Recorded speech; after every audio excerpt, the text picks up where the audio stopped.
நீங்கள் காணும் இது மோண்ட்மார்ட்ரேவின் பசிலிக்கா, பொதுவாக சேக்ரே கோர் பசிலிக்கா. இது பாரிஸில் உள்ள ஒரு கத்தோலிக்க தேவாலயம் மற்றும் சிறிய பசிலிக்கா ஆகும். இது இயேசுவின் புனித இதயத்திற்கு அர்ப்பணிக்கப்பட்டுள்ளது. இது டிசம்பர் 8, 2022 அன்று தேசிய பாரம்பரியம் மற்றும் கட்டிடக்கலை ஆணையத்தால் முறையாக ஒரு தேசிய வரலாற்று நினைவுச் சின்னமாக அங்கீகரிக்கப்பட்டது.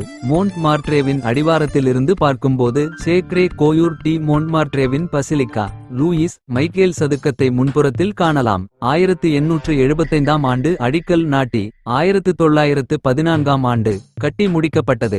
இது மோண்ட்மார்ட்ரேவின் பியூட்டேவின் உச்சியில் அமைந்துள்ளது. இது சீன் நதிக்கு 200 மீட்டர் உயரத்தில் உள்ளது. அதன் குவிமாடத்திலிருந்து பசிலிக்கா முழு பாரிஸ் நகரத்தையும் அதன் புறநகர் பகுதிகளையும் பார்வைக்கு காட்டுகிறது.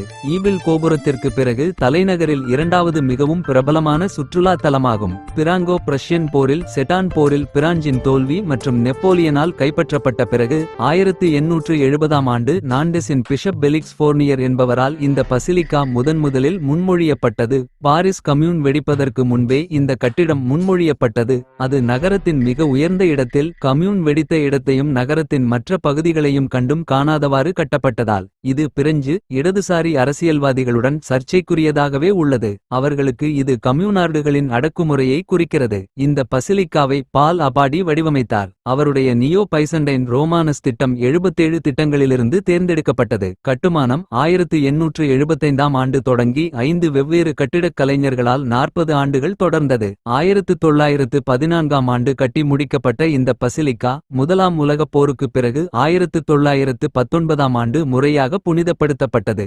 1885ஆம் ஆண்டு முதல் சேக்ரே கோர் பசிலிக்கா புனித நற்கருணையை நிரந்தரமாக வழிபட்டு வருகிறது. இந்த இடம் பாரம்பரியமாக பாரிஸின் புரவலர் துறவியான செயின்ட் டெனிஸின் தியாகத்துடன் தொடர்புடையது.